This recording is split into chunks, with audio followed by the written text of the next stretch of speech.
ابو سفیان شام سے ایک قافلہ جس میں 50,000 سونے کے سکے اور ہر قسم کا مال موجود تھا لے کر مکہ جا رہا تھا، لیکن درمیان میں ایک بہت بڑا مسئلہ تھا۔ مکہ پہنچنے کے لیے اس کو مدینہ کے پاس سے گزرنا لازمی تھا، اور مدینہ میں مسلمان اس قافلے کو لوٹنے کے لیے تیار بیٹھے ہوئے تھے۔ تو ابو سفیان نے سوچا کہ کیوں نہ ایک منٹ، مسلمان قافلہ لوٹ رہے تھے، مسلمان کیسے قافلہ لوٹ سکتے ہیں، اور وہ بھی رمضان کے مہینے میں؟ اصل میں بدر کی جنگ سے 1 سال پہلے جب مسلمان مکہ سے ہجرت کر کے مدینہ گئے تھے تو وہ اپنے ساتھ کچھ بھی لے کر نہیں گئے تھے سوائے ان کپڑوں کے جو انہوں نے پہنے ہوئے تھے۔ مکہ والوں نے ان کو غصہ دلانے کے لیے ان کی ساری چیزیں، زمینیں، گھر سب بیچ دیے تھے، اور یہ وہ قافلہ تھا جس میں بہت سارا سامان وہ تھا جو مکہ کے مسلمانوں سے لوٹا گیا تھا۔ تو مسلمان لوٹ نہیں رہے تھے بلکہ اپنے سے لوٹے ہوئے سامان کا بدلہ لے رہے تھے۔ تو ابو سفیان اس قافلے کا ہیڈ اس ٹینشن میں تھا کہ اگر وہ اس راستے سے گیا تو مسلمان تو اس کو چھوڑیں گے نہیں، تو اس نے اپنا راستہ بدلا اور مکہ ایک خط بھجوایا کہ مکہ والے فل سپیڈ اس قافلے کی مدد کے لیے پہنچے۔ تو وہ بندہ جیسے ہی مکہ پہنچا اس نے کعبہ کے پاس جا کر اپنے اونٹ کے کان اور ناک کاٹ دیے اور اپنے کپڑے پھاڑ کر زور زور سے مدد کے لیے چیخنے لگا۔ یہ اس زمانے میں ان کا ایمرجنسی دکھانے کا ایک رواج تھا۔ مسلمان فوج آلریڈی قافلے کو روکنے کے لیے نکل چکی تھی۔ ابو جہل نے اس قاصد سے پوچھا کتنے آدمی تھے؟ اس قاصد نے کہا آلموسٹ کوئی 313 لوگ ہوں گے۔ ابو جہل نے کہا ہم 1000 لوگ لے کے جائیں گے۔ پھر اس نے پوچھا کتنے گھوڑے ہیں؟ تو اس بندے نے کہا آلموسٹ کوئی 2 گھوڑے ہوں گے۔ ابو جہل نے کہا ہم 100 گھوڑے لے کے جائیں گے۔ پھر اس نے پوچھا مسلمانوں کی فوج میں اونٹ کتنے ہیں؟ اس نے کہا کوئی 70 کیملز ہوں گے۔ We'll bring 170. ابو سفیان کا قافلہ مین روڈ کو چھوڑ کر کسی اور راستے سے نکلا اور مسلمانوں کی فوج سے بچ کر بھاگ گیا۔ تو اب لڑائی کرنے کی کوئی ضرورت نہیں تھی کیونکہ قافلہ تو بچ گیا۔ The caravan is safe. So there is no need to fight. Not fight. لیکن ابو جہل نے کہا کہ اب اگر قافلہ بچ بھی جائے ہم ان مسلمانوں کو نہیں چھوڑیں گے، کیونکہ ان کے ایک ایک بندے کو مارنے کے لیے ہمارے پاس 3 لوگ موجود ہیں۔ We finish them tomorrow. We fight.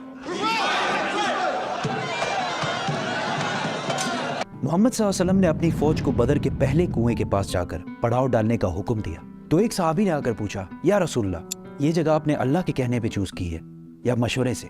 تو آپ صلی اللہ علیہ وسلم نے کہا کہ یہ تو ہم نے مشورے سے چوز کی ہے۔ تو اس نے کہا کہ اگر ہم آگے جا کر پڑاؤ ڈالیں تو وہاں پانی بھی زیادہ ہے اور ہم دشمنوں کو ان کنووں پر قبضہ کرنے سے بھی روک سکیں گے۔ آپ صلی اللہ علیہ وسلم کو اس کا مشورہ بہت پسند آیا اور پوری فوج آدھی رات کو اس جگہ سے اس جگہ پر موو ہوئی۔ دوسرے دن ابو جہل کی فوج جب سامنے آئی تو وہ مسلمانوں سے 3 گنا بڑی تھی۔ عتبہ a very rich Meccan businessman اپنے بھائی اور بیٹے کے ساتھ سامنے آیا اور مسلمانوں کو چیلنج کیا کہ کوئی ہے جو ہم سے آ کر لڑائی کر سکے۔ مدینہ کے 3 انصار ان سے لڑنے کے لیے سامنے آئے۔ تو عتبہ نے کہا یہ کون ہے؟ ہمیں اپنے بھائیوں کے سر کاٹنے ہیں جنہوں نے اپنے باپ داداؤں کے ریلیجن سے بغاوت کی ہے۔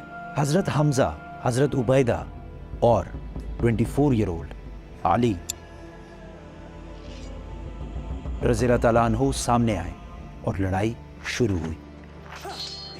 حضرت عبیدہ زخمی ہوئے لیکن عتبہ، اس کا بھائی اور اس کا بیٹا تینوں مارے گئے۔ عتبہ کا بیٹا حذیفہ جو کہ مسلمانوں کی فوج میں تھا، اس کے سامنے ہی اس کے باپ، بھائی اور چاچا کو مار دیا گیا، لیکن وہ مسلمانوں کی فوج میں ہی رہا۔ مسلمانوں کو پتا تھا کہ دشمن کے مقابلے میں ان کی فوج بہت چھوٹی ہے، تو انہوں نے ڈیفینسو اسٹریٹجی اختیار کی کہ یار ہم تو اپنی جگہ سے نہیں لیں گے، تم لوگ آ کے حملہ کرو۔ اسی کے ساتھ ابو جہل نے فل فلیج حملے کا حکم دیا کیونکہ اس کا خیال تھا کہ 2 منٹ کا کام ہے، بس ختم کر کے نکلتے ہیں یہاں سے، لیکن ایسا نہیں ہوا۔ آہستہ آہستہ ہر ایک مسلمان کے بدلے 5 کافر مرنے لگے۔ کافروں کی فوج پیچھے ہٹی اور ٹینشن میں پڑ گئی کہ یار یہ ہم ان سے 3 گنا زیادہ ہیں اور ہم ان کو ان کی جگہ سے بھی نہیں لا پا رہے۔ مین وائل مسلمانوں نے اپنی صفوں کو بدلا اور فریش لوگوں کو سامنے لا کر کھڑا کر دیا۔ ابو جہل نے دوبارہ فل فلیج حملے کا حکم دیا لیکن پھر وہی ہوا اور کافر فوج پیچھے ہٹنے لگی، لیکن اس بار مسلمانوں نے ان پر حملہ کر دیا اور کافروں کی فوج بدر کو چھوڑ کر ہر طرف بھاگنے لگی۔ ابو جہل مارا گیا۔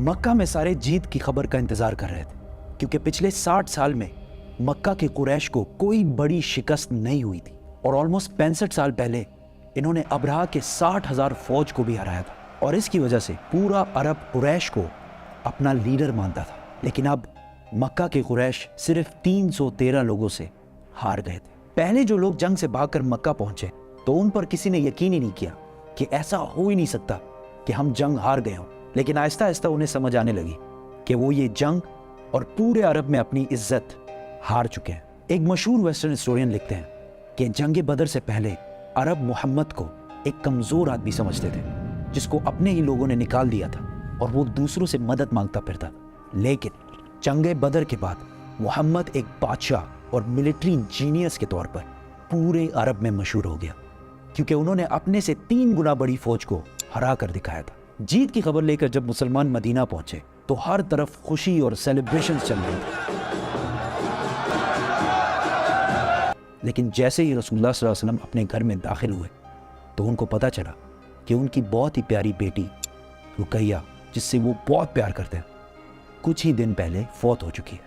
اس بات سے رسول اللہ صلی اللہ علیہ وسلم کو بہت دکھ ہوا لیکن مسلمانوں کی خوشی اور سیلیبریشنز جاری رکھنے کے لیے انہوں نے اپنے غم کا ذکر کسی سے بھی نہیں کیا. اور یہ سیلیبریشن زیادہ دیر چل بھی نہیں سکتی تھی کیونکہ اس بار ابو سفیان نے پورے عرب سے 3000 کی فوج جمع کر کے مسلمانوں سے بدلہ لینے کی تیاری شروع کر دی تھی. They are gathering. Every young man with a sword is on his way to Mecca.